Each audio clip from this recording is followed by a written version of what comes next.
ठीक है, आप लोग वजह भी तो बताएं कि आप लोग क्लास छोड़कर बीच में क्यों जाना चाहती हैं? आप मेरे सिखाने में कोई कमी है? नहीं नहीं मैम, ऐसा कुछ नहीं है। तो फिर क्या है? देखो, मैं तुम लोगों की शिकायत घर में जाकर करूंगी और तुम लोगों को वजह तो बतानी ही पड़ेगी। यस मैम, हमने अपनी मम्मी से पूजा के बारे में बताया था, पर उन्होंने साफ मना कर दिया। मैम, मेरी मम्मी ने कहा है कि आप अगर आप पूछें तो मैं आपको बता दूं कि पूजा जैसी बदनाम लड़की की वजह से हम लोग सेंटर छोड़ रहे हैं। ओह, ये बात है। ठीक है, जाओ। सुनो, आप लोगों के पास मोबाइल है? Yes ma'am. ये चलाती? Yes ma'am. दिल्ली के निर्भया कांड पर आप लोगों ने कमेंट किए थे ना? जी मैम। तब मुझसे भी तुम लोगों ने कैंडल मार्च निकालने के लिए कहा था ना? जी मैम। क्यों? मैम, वो तो पूरे देश में हो रहा था इसलिए। कोई त्योहार था क्या जो पूरा देश मना रहा था? पूजा के साथ जो हुआ वो निर्भया कांड जैसा ही था। फर्क सिर्फ इतना है कि वो मर गई और ये जिंदा है।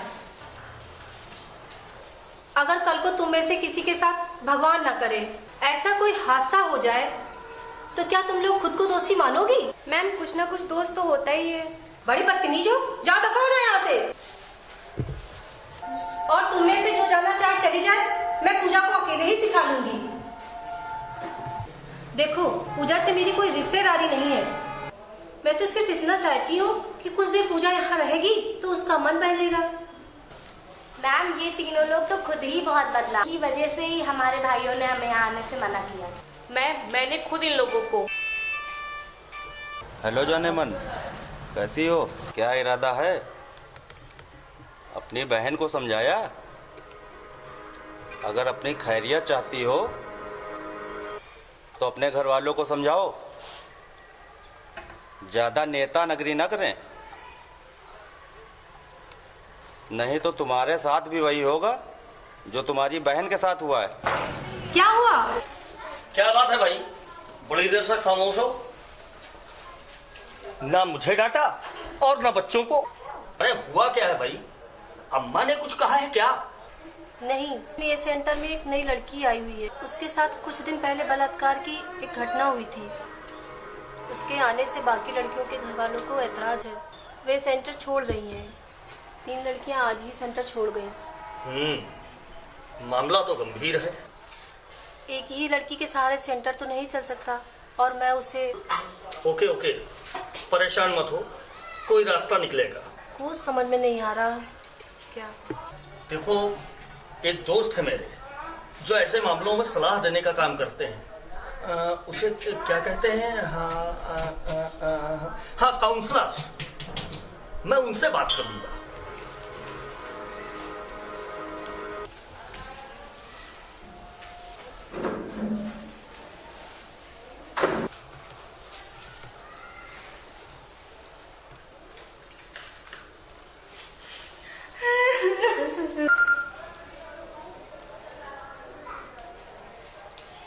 हेलो डार्लिंग, कुछ बोला भी करो। इतनी खामोशी अच्छी नहीं। सॉरी, माफ करना, तुम्हें सिलाई सीखते समय डिस्टर्ब कर दिया। सीख लो, लेकिन अगर तुमने हमारा कहना नहीं माना तो हम तुम्हें बहुत कुछ सिखा देंगे। अगर अपना और अपना घर वालों की खैरियत चाहती हो तो जो कहा था वही करो, वरना। पूजा, तुम मोबाइल अपने पास मत रखा करो। मैम, घर में सभी के मोबाइल पे ऐसे ही फोन आते हैं। अच्छा तुम परेशान मत हो, सब ठीक हो जाएगा।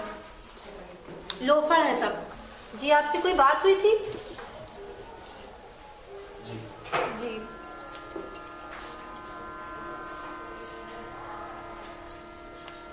पूजा, ये पता है काउंसलर का है। तुम अपने मम्मी पापा के साथ जाकर उनसे मिल लो।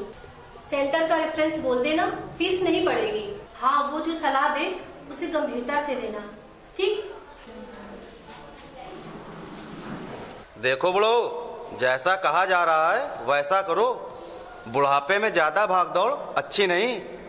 जो 10-20 हजार कहोगे वो भी दे दिए जाएंगे। मुकदमे में सुलह कर लो, वरना कोई बचेगा नहीं। देखो, आपको जो कुछ करना है कर लो, मैं सुलह नहीं करूंगा। ज्यादा टेंशन झेल नहीं पाओगे अंकल। अभी एक लड़की और भी है, उसकी भी चिंता करो। अगर इतने बड़े मर्द हो, सामने आकर बात करो। अच्छा ये बात है, ठीक है ठीक है, अब देखो क्या होता है। ठीक है। क्या हुआ पापा? ओह, कुछ नहीं बेटा, किसी गुंडे का फोन था। पूजा को बुलाओ, चले। दीदी, दीदी, पापा मैं भी चलूंगी साथ में। ठीक है, चलो। इस घर में पैदा होना ही पाप हो गया।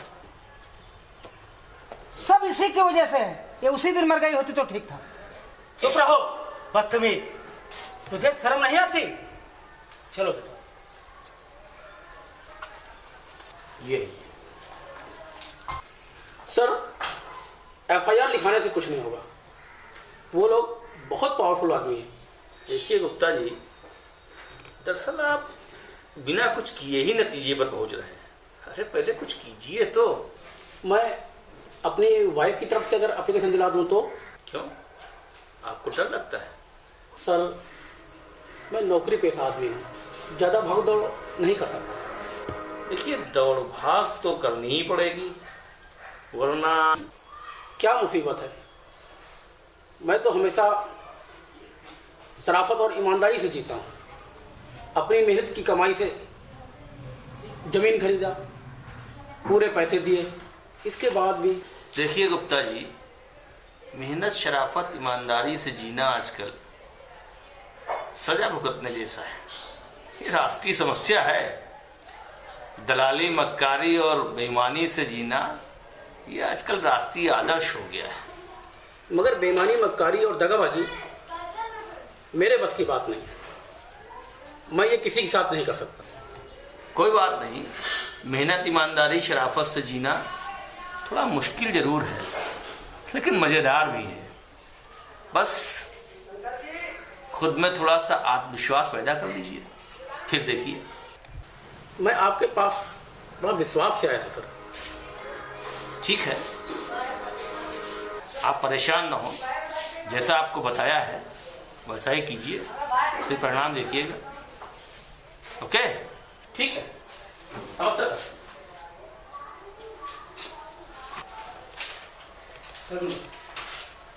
जी बताइए। सर, ये हमारी बड़ी बेटी है, ये छोटी बेटी। बड़ी बेटी बीए फाइनल में है, छोटी बेटी सेकेंड ईयर में। एक दिन ये दोनों कॉलेज से लौट। 1 मिनट। केस की फाइल लाए? जी हाँ सर, पुलिस ने केस काफी कमजोर कर दिया है। अब समस्या क्या है? जी, हमें लगातार फोन पर धमकी मिल रही है। मुलजिम खुद धमकी दे रहे हैं? नहीं, वो अपना नाम नहीं बता रहे हैं। तो आपका क्या इरादा है? जी, हम बहुत डरे हुए हैं, लेकिन हम उन्हें सजा कराना चाहते हैं। दोनों काम एक साथ कैसे हो सकते हैं? खैर, और कोई बात? जी, एक दिन एक वकील साहब 2 व्यक्तियों के साथ हमारे घर सुलह करने आए थे। वो कह रहे थे कि अपराधियों की पहुंच बहुत ऊंची है।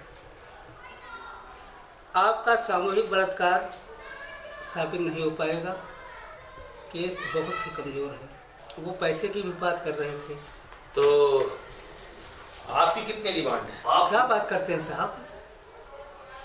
मैं बेटी का बाप हूँ, बेटी का दलाल नहीं। रुपए तो बहुत दूर की बात है। वो अगर मुझे गोली भी मार दें तो मैं सुलह नहीं करूंगा। देखिए, दहेज, हत्या और बलात्कार के मामलों में जितना लोग सोचते हैं ना, उससे बहुत अधिक पैसे मिल जाते हैं। माफ कीजिएगा, मुझे लगता है शायद मैं किसी गलत जगह आ गया। चलो बेटी।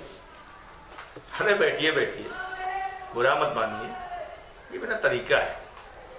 मैं पहले खुद आश्वस्त हो लेता हूँ, तब राय देता हूँ। ओके, प्लीज आप लोग थोड़ा बाहर बैठिए, मैं पूजा जरा अकेले में बात करूँ।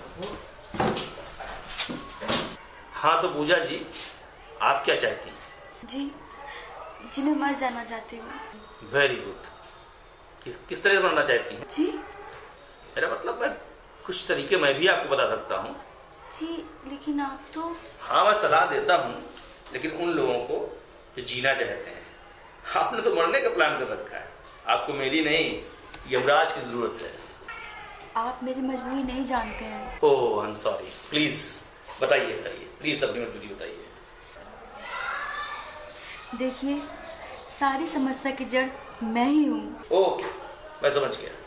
आपको लगता है कि अगर आप मर जाएं तो सारी समस्या खत्म हो जाएगी, करेक्ट? जी। लेकिन कुछ खत्म नहीं होगा, मुकदमे भी चलते रहेंगे और आपके घर वालों को धमकियां भी मिलती रहेंगी। ये आपका डिप्रेशन है भाई। तो फिर मैं क्या करूं? अच्छा बताओ, अगर यही घटना तुम्हारी बहन के साथ होती तो तुम क्या उसे दोषी मानती? जी नहीं, बिल्कुल नहीं। अच्छा मान लीजिए आपके घर में डकैत घुस आए और सारा कीमती सामान लूट ले जाए, तो क्या आपके घर वालों की कसूर होगा? जी नहीं, वो तो फिर सारी समस्या की जड़ अपने आप को क्यों समझती हो? तुम्हारे साथ तो डकैती हुई है, जिसमें तुम्हारा स्वाभिमान सम्मान लूटा गया है। ये तो किसी के भी साथ हो सकता है। लेकिन सब लोग मुझे ऐसे देखते हैं जैसे पता नहीं कैसे कैसे कमेंट करते हैं, मैं आपको बता नहीं सकती। मैं समझ सकता हूँ। देखो पूजा, तुम्हें परिस्थितियों से लड़ना पड़ेगा। ये जीवन एक संघर्ष है, यहाँ हर दिन एक नई जंग छिड़ती है। जो लोग परिस्थितियों से लड़ना सीख लेते हैं वो स्वाभिमान और सम्मान के साथ जीते हैं। लेकिन मैं लड़ कैसे सकती हूँ? मैं तो। तुम लड़ भी सकती हो और तुम जीत भी सकती हो। तुम दुनिया का हर वो काम कर सकती हो जो कोई भी इंसान करता है। लेकिन वो गुंडे हैं, उनका तो बड़े बड़े नेताओं से टच है। कोई गुंडा नहीं है, तुम्हारा डर उनकी ताकत है। और किसी नेता में इतनी हिम्मत नहीं जो ऐसे लोगों का खुलकर समर्थन करे। करते कैसे नहीं है? आजकल नेता मंच पर खड़े होके इसका समर्थन करते हैं। कहते हैं लड़के हैं, गलती हो गई। कहते हैं 4 लड़के एक औरत के साथ बलात्कार नहीं कर सकते, सारा दोष लड़कियों को ही दिया जाता है। ये समर्थन तो और क्या है? तो पूजा, तुम दूसरों की ताकत के बारे में सोच रहे हो। समस्या ये है कि अपनी ताकत के बारे में तो तुम्हें पता ही नहीं। मेरी ताकत? हाँ, तुम्हारी ताकत। आजकल इलेक्ट्रॉनिक और सोशल मीडिया का जमाना है। तुम्हारे साथ हुई घटना की इतनी भर्त्सना हुई है कि मुलजिम बुरी तरह डरे हुए हैं, प्रशासन दबाव में है, लोगों की तुम्हारे प्रति इतनी सहानुभूति है। मुलजिम किसी तरह तुमको और तुम्हारे घर वालों को डराकर मुकदमे में सुलह करना चाहते हैं, क्योंकि अदालतों का रुख भी ऐसे मामलों में बहुत सख्त है। आपकी बात तो ठीक है, लेकिन मुझे समझ में नहीं आ रहा मैं क्या और कैसे करूं। देखो, तुम डर को चुनौती मानो, उससे तुम्हें ऊर्जा मिलेगी। और सबसे पहले तय कर लो कि तुम्हें अपनी लड़ाई खुद लड़नी है। माँ बाप, भाई बहन, रिश्तेदार, अन्य लोग, सब लोग तो हैं ही, वे सब तुम्हारी मदद करेंगे। अब जब भी कोई कॉल आए तो उसे रिकॉर्ड कर लेना। मैं तुम्हें एक एप्लीकेशन लिखा दूंगा, कल जाके एसपी से मिल लेना। लेकिन उन्होंने मेरे घर पे या मेरे घर वालों पे अटैक कर दिया तो?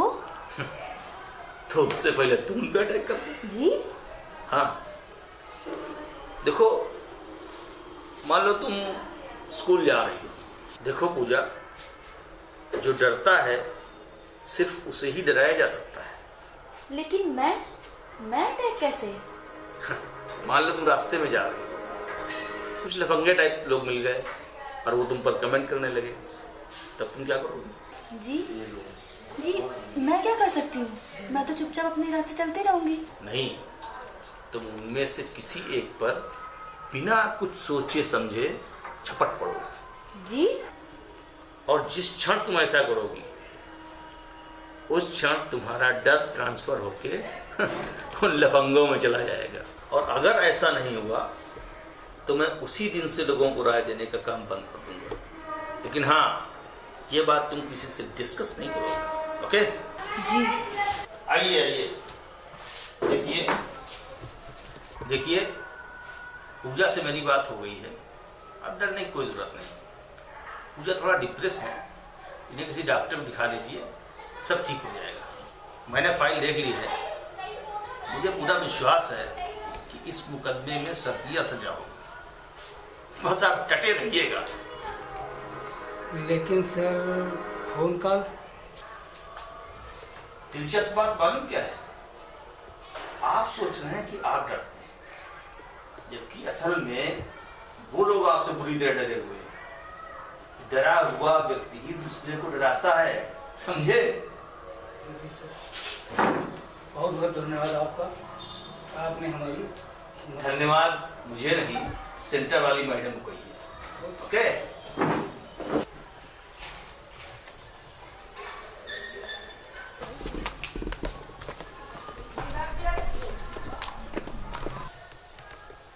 चलो।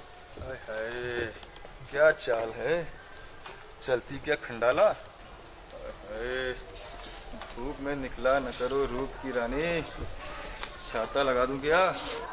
तुम उनमें से किसी एक पर बिना कुछ सोचे समझे झपट पड़ो। देखो, अपने घर वालों को जाके समझा दो कि मुकदमे में सुलह कर लें, वरना इस बार ऐसी जगह लेके जाऊंगा कि वहां से वापस नहीं आओगी, समझी?